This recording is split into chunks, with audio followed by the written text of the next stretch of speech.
Hello and welcome to 6 Minutes English, the show that brings you an interesting topic, a phonetic listening practice, and vocabulary to help you improve your language skills. I'm Rob. I'm Karen. In this program, we'll be discussing quitting drinking and staying dry. Right. So when you say quitting, you mean giving up. And when you say drinking, you're particularly referring to the activity of drinking alcohol. Exactly, Rob. But what about staying dry? Is it nothing to do with the weather? No, that's true. The charted dry here means no alcohol, and I, Rob, am currently having the dry January. And yes, your New Year's resolution is to give up alcohol for 1 month. Any reasons? Yes, I'm doing it in order to improve my health and save some money. And a resolution, by the way, is a promise to yourself to do something or not to do something. Well, they seem like good Christians, and for now, they must give up our resolution to always start the program with the questions. Are you ready for it, Karen? I'm reckoned proud. According to data from the World Health Organization in 2015, which country consumes the most alcohol per person?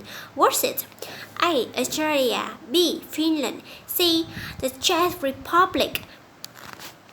Well, this sounds quite likely, but I did visit Prague once, and I had a lovely time. I'm going to say C, the Czech Republic.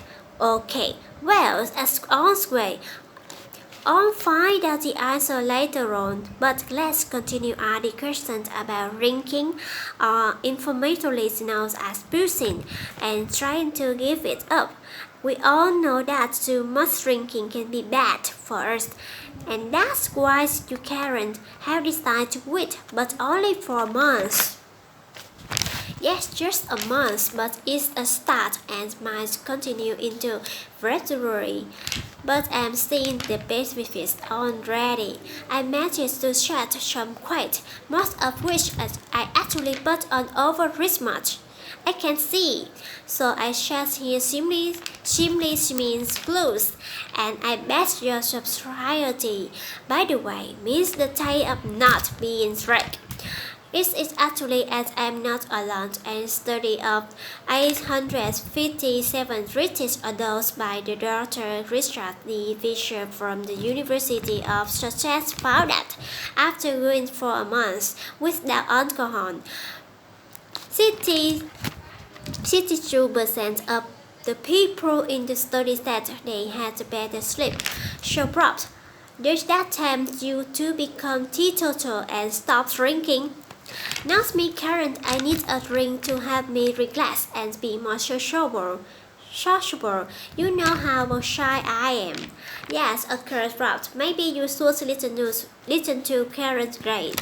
See the authors of the book called the honest repeated choice of being sober, which she wrote after she recovered the negative effects of going to too many work-related parties where she was just drinking too much. Here she is speaking on BBC Radio One Moment South program. I had a lot of social anxiety, and when I quit, I had to deal with that. I think I usually drinking as a rush, and a confidence rush is the way to go to big leaders, parties, and stuff like that. And when I quit, I had to learned confidence in the way. So Karen worked in the medicine business, which involved going to lots of boozing party drinking. She said has her deal with a nervous and worried feeling that she had when she met new people. She called it social anxiety. Yes. And she used drinking as a rush. A rush here is something you depend on for support, and sometimes you rely on it too much. Yes, and eventually she decided to abstain from drinking. In other words, stop doing something that is enjoyable but bad for you, and she feels much better for it. So, coming up, haven't you got the willpower to just quit drinking for just 30 days? Well, according to the current rate, that wouldn't be long enough. Experts say that it takes 66 days for a new habit to bed in, so would always recommend try it for 90 days. 30 days is hard bit before we get to the ones because after 66 days it starts getting a lot easier and you start feeling better in yourself. Right. So it took 66 days for doing a regular activity, a habit, to betting, and betting means to become normal and start working properly.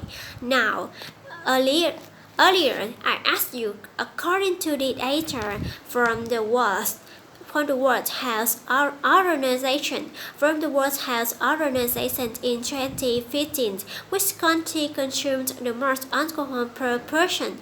Was it A. Australia, B. Finland, C. the Czech Republic? And I test the Czech Republic was I right. You were correct. Spot on, well done. Apparently, 14.1 liters of pure alcohol in consumed per person each year. Well, like I said, they do make good beer in the Czech Republic, but people be careful only drink it in moderation. Now, props, shall we take a look at vocabulary we mentioned today? Indeed, first word we had was resolution. That's a promise to yourself to do or not to do something.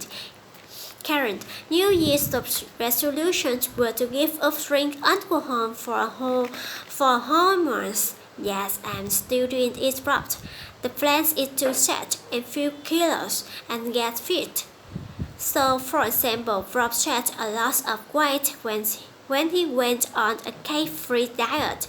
Really? I never gave up cake, Karen, but I could be tempted to give up booze, as I know sobriety is good for my health.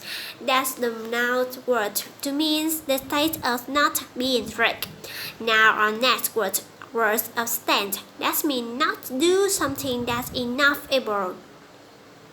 Not do something that is enjoyable but bad for you. Rob needs abstain for eating cakes if he wants to wear his skinny jeans.